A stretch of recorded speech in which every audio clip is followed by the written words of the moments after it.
Hello everyone, welcome back to my channel. कैसे हैं आप लोग? मैं बिल्कुल ठीक हूँ। और कमेंट सेक्शन में कमेंट करके बताइए कि आप लोग कैसे हैं। मुझे बहुत अच्छा लगता है। और आज का टॉपिक है हमारा कि आज बहुत इंटरेस्टिंग टॉपिक लेकर आई हूँ मैं। अगर आप लोग मुझे और करीब से जानना चाहते हैं तो प्लीज इस वीडियो को बिल्कुल भी मिस मत कीजिएगा। तो आज का टॉपिक है हमारा कि मेरी शादी कब हुई, कहाँ से हुई और मेरा ससुराल कहाँ है, और बहुत सारे क्वेश्चन। मेरी लव मैरिज है या अरेंज मैरिज है, मेरी शादी कैसे हुई, तो ये सारे क्वेश्चंस का आंसर मैं आज लेकर आई हूँ आप लोगों के लिए। और मुझे लगता है कि ये सारी चीज़ें आप लोगों का जानना ज़रूरी है, क्योंकि अगर आप मेरे से कनेक्ट हो रहे हैं तो मेरी पर्सनल लाइफ के बारे में भी आप लोगों को पता होना चाहिए, तभी वो कनेक्शन फील होगा। तो मुझे ऐसा लगता है। तो चलिए स्टार्ट करती हूँ कि मेरी शादी कब हुई, कहाँ हुई, कैसे हुई, किसने करवाया, और सारी चीज़ें स्टार्ट करते हैं। तो सबसे पहले तो मेरी शादी जैसे ही मैंने अपना ग्रेजुएशन वो कंप्लीट करने ही वाली थी, 1 साल बाकी था, तो पापा मेरे लिए लड़का ढूंढना मतलब स्टार्ट कर दिए थे ढूंढना। तो वो बहुत बहुत जगह से उनको पता चलता था कि यहाँ लड़का है, वहाँ लड़का है, बहुत सारी चीजें बहुत लोग बताते थे। तो जहाँ जहाँ लोग बताते थे तो वहाँ वहाँ वो जाते थे। पर होता है ना कि जब नहीं होता है तो कुछ ना कुछ कमी निकल ही जाती है। कहीं गोत्र मिल जाता था, तो कहीं कुछ ना कुछ कमी, मतलब पसंद नहीं आता था, कुछ ना कुछ कमी निकलते रहता था। और मेरे लिए लड़का ढूंढने में पापा को मतलब कम से कम 2.5-3 साल लगा है ऑलमोस्ट। और वो बहुत परेशान हो गए थे, क्योंकि वो हर जगह पहुंचते थे, जहां से भी पता चलता था कि अच्छा यहाँ पे लड़का है तो वहां पे पहुंच जाते थे। पर कुछ ना कुछ ऐसा होता था कि वहां पे नहीं हो पाता था, बात नहीं बन पाती थी। तो ऐसा होता था। और 2016 में ना मेरी दादी एक्सपायर की थी, तो उसका जो क्रियाक्रम होता है उसमें हम लोग गए हुए थे बिहार, अपने गांव गई थी मैं। और वहां पे मेरी एक मौसी है, मम्मी मेरी 2 बहन है, तो मम्मी छोटी है और मौसी बड़ी है। तो मौसी की एक दामाद है, तो वो लोग आए हुए थे वहां पे जो फंक्शन हुआ था दादी के मरने के बाद उसमें। और उसमें उन्होंने शायद मुझे देखा, मैं तो नहीं देखी थी, मैं तो पहचानती भी नहीं थी, क्योंकि जैसा कि मैंने आप लोगों को बताया है मैं बहुत मतलब बचपन से ही यहीं पे रही हूँ बैंगलोर में, तो मैं उन लोगों को नहीं पहचानती थी उस टाइम में। पर उन लोगों ने मुझे देखा था। और 2018 में जब मेरी शादी की बात चल रही थी, तो 2018 में एक दिन वहां से फोन आया कि ऐसे ऐसे एक लड़का है चेन्नई में और आप जाकर देखिए। मम्मी को शायद फोन आया, तो मम्मी पापा को बोली, फिर पापा बात किए, तो वही पता चला कि आप एक बार जाकर बस देख लीजिए, करना ना करना अलग बात है, बस आप एक बार देख लीजिए। ऐसा था उनका कि एक बार आप जाकर देखिए। तो पापा उस समय पता नहीं क्या था कि वो थोड़ा सा ना इस चीज को टाल रहे थे। हो सकता है ये बहुत जगह पे घूम कर आ गए थे और कहीं से बात नहीं बन रही थी, तो ये भी रीजन हो सकता है कि वो थोड़ा सा उस चीज को टाल रहे थे कि अच्छा ठीक है देखते हैं, टाइम निकालते हैं, ऐसे वैसे पापा थोड़ा सा टाल रहे थे। पर ऐसा हो गया था कि वहां से फिर फोन आने लगा कि नहीं, अगर आप नहीं देखेंगे तो वो लोग किसी और से अपना मतलब रिश्ता का बात करेंगे, और बहुत सारे लोग हैं बात करने के लिए, इस तरह का कुछ कुछ बातें। तो पापा बोले अच्छा ठीक है, फिर हम जाते हैं, जब इतना देख ही लिया तो यहाँ भी जाते हैं, देख लेते हैं कि क्या है कैसे है। तो पापा और पापा के एक फ्रेंड है, तो अंकल, पापा और वो दोनों लोग साथ में गए चेन्नई। उस समय ये चेन्नई में जॉब करते थे, वहीं पे रहते थे। तो ये लोग चेन्नई गए और वहां पे इनको पापा देखे, तो पापा को तो वहीं पे पसंद आ गए थे ये। मतलब पापा को ना मेरे ऐसा था कि बहुत सिंपल लड़का चाहिए, कोई नशा न करता हो जैसा कि हर माँ बाप का होता है, और बाकी सब कुछ अच्छा होना चाहिए। तो वही सारी चीजें पापा भी देखते थे, तो ये पापा को पसंद आ गए थे। पापा आए वहां से, तो जो अंकल उनके साथ गए थे वो भी मम्मी को बताया कि नहीं बहुत अच्छा है लड़का, आप लोगों को शादी करना चाहिए। और पापा भी मतलब पापा के भी बातचीत से ऐसा लग रहा था कि पापा को अच्छा लगा है।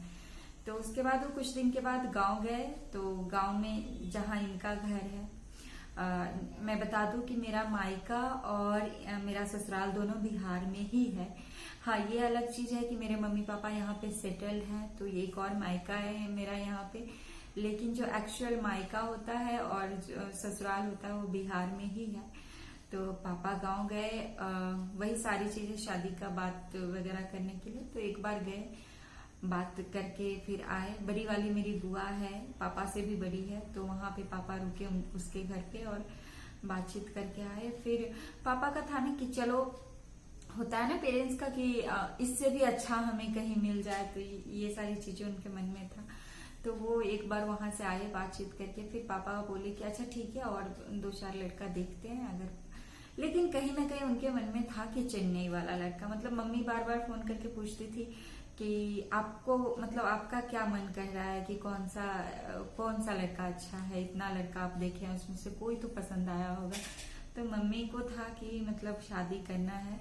और पापा बोले कि पापा के मुंह से बस वही निकल रहा था कि चेन्नई वाला लड़का, चेन्नई वाला लड़का। तो मम्मी बोली कि ठीक है, अगर चेन्नई वाला लड़का आपको इतना पसंद है तो आप उसी से फिक्स करके आइए। अब इस बार फिक्स करके ही आना है शादी।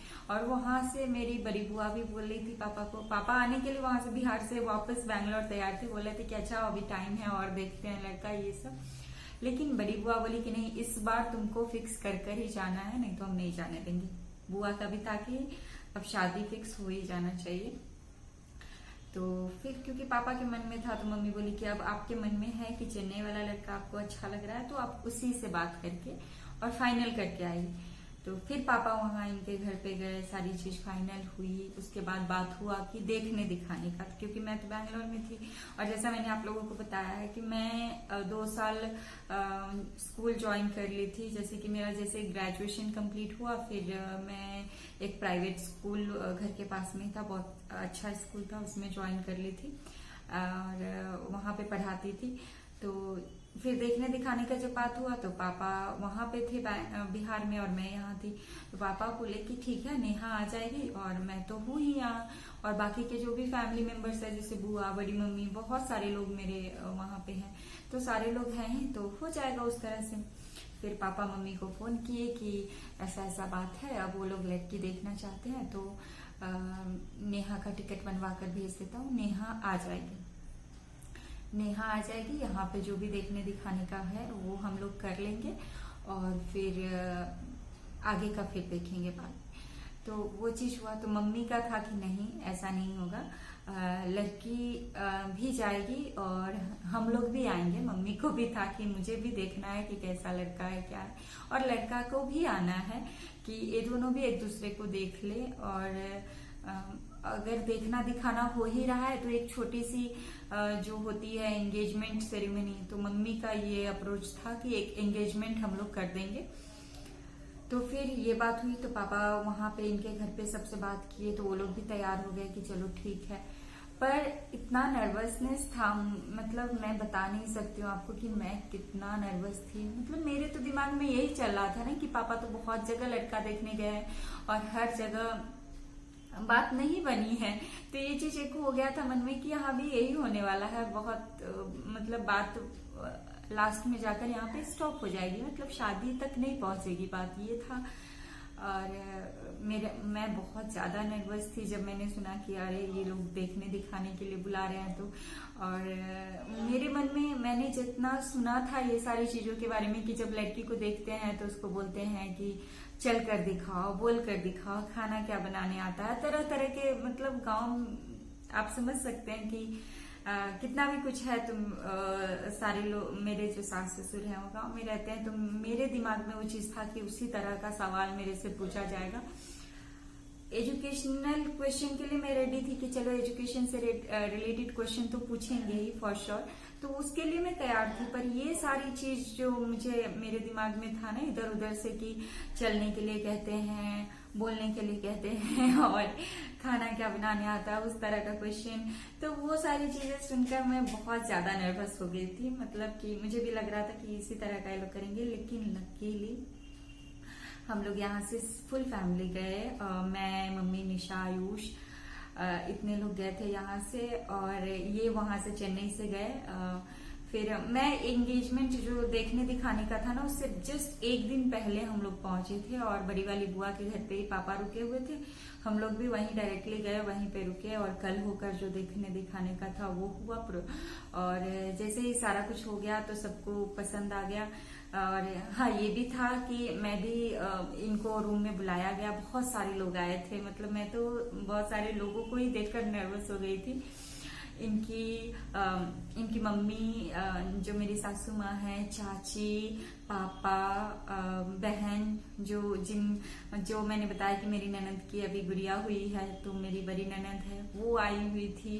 इनकी 2 बुआ है वो थी, इनके भैया थे, भाभी थी, दोनों बच्चे थे जो मेरे मतलब जेठ के बच्चे हैं दोनों, तो दोनों वो थे। और भी मतलब बहुत सारे लोग थे। तो मैं तो मतलब जैसे ही सारे लोग रूम में एंटर किया ना, तो मैं बहुत मतलब घबरा गई थी। और ऐसा हुआ था कि ये लोग पहले पहुंच गए थे वहां पे होटल में जहां देखने दिखाने का था, और मैं लेट से गई थी। मेरे घर के मेरे तरफ से भी बहुत सारे लोग थे। मेरी 3 बुआ थी, मेरी भाभी लोग थी, जो बड़ी बुआ की बहू है वो लोग थी, मम्मी थी, पापा थे, बड़ी मम्मी थी, बड़ी मम्मी की बेटी थी, उसकी बहू थी। मतलब ऐसा नहीं था कि मेरे साइड से भी बहुत सारे लोग थे। लेकिन फिर भी जैसे ही वो लोग वो लोग पहले से पहुंचे हुए थे और मैं बाद में गई, तो जैसे ही मुझे एक रूम में ले जाकर बिठाया गया और एकदम से सारे लोग अंदर आ गए जो इनके साइड के थे। तो मैं बहुत घबरा गई कि अरे इतने सारे लोग, मतलब कौन क्या पूछेगा, कौन क्या करने को कहेगा, ये सारी चीजें मेरे दिमाग में ज्यादा चल रही थी। उसके बाद लेकिन लकीली ना ऐसा कुछ भी नहीं हुआ। टचवुड, मेरी जो ससुराल की फैमिली है ना, वो लोग बहुत अच्छे हैं। मैंने जो एक्सपेक्ट किया था ना उससे बहुत हटकर है। और किसी ने मुझसे कोई क्वेश्चन नहीं पूछा। हाँ, बस बेसिक क्वेश्चन कि आप क्या करते हैं और कहाँ रहते हैं, ये सारी चीजें। और सबसे मेन क्वेश्चन था कि कुश को नॉनवेज पसंद है, तो इन्होंने स्पेशली मेरी जो ननद है उनसे कहा था कि तुम ये क्वेश्चन बस पूछ लेना उससे कि वो नॉनवेज खाती है कि नहीं। तो ये क्वेश्चन मेरे से पूछा गया था, तो एज यूजुअल जो मेरा है मैंने बोला कि नहीं, मैं नहीं खाती हूँ। लेकिन ऐसा भी नहीं कि मैं कम्प्लीटली नहीं खाती हूँ, मैं फिश और एग खाती हूँ। तो इस तरह से हुआ बात। और फिर सारे लोग एक दूसरे, हाँ, इनको भी बुलाकर सामने सामने बैठा दिया गया। जैसे मैं एक चेयर पे मैं बैठी थी और सामने ये बैठ गए थे, और सारे लोग बोल रहे थे कि तुम आप बात करो, कुछ पूछना है तो पूछ लो, ये वो। लेकिन इन्होंने भी कुछ भी नहीं पूछा मेरे से और मैंने भी नहीं पूछा। बस पता नहीं क्यों ऐसा लगा कि इनके मन में भी था कि पेरेंट्स से ज्यादा अच्छा आपके लिए कोई नहीं कर सकता है, कोई नहीं सोच सकता है। और मेरा भी वही था कि मेरे मम्मी पापा से अच्छा मेरे लिए कोई सोच ही नहीं सकता है। तो मैंने कुछ भी इनसे नहीं पूछा, और माइंड से मतलब मैं प्रिपेयर थी कि पापा जहां पसंद करेंगे, जहां मेरी शादी करेंगे, मैं वही करूंगी। और इनके तरफ से भी वही था कि मेरे पेरेंट्स जहां करेंगे वहीं पे करना है शादी। तो हम लोगों ने एक दूसरे को, मतलब फैमिली ने एक दूसरे को पसंद कर लिया हमारी। और उसके बाद बात हुई कि अब एंगेजमेंट होगी। तो आप सोचो कि पसंद करने के बाद थोड़ा बहुत बेसिक सा एंगेजमेंट सेरेमनी हुआ था हमारा, फिर भी बहुत सारा अरेंजमेंट हो गया बहुत कम टाइम में। ऑलमोस्ट 1 से 2 घंटे में जो मेरे भैया थे, जो मेरी बड़ी बुआ के बेटे हैं, उन्होंने कैमरामैन और क्या बोलते हैं डेकोरेशन, सारा चीज का अरेंजमेंट करवा दिया और मेरी एंगेजमेंट हुई।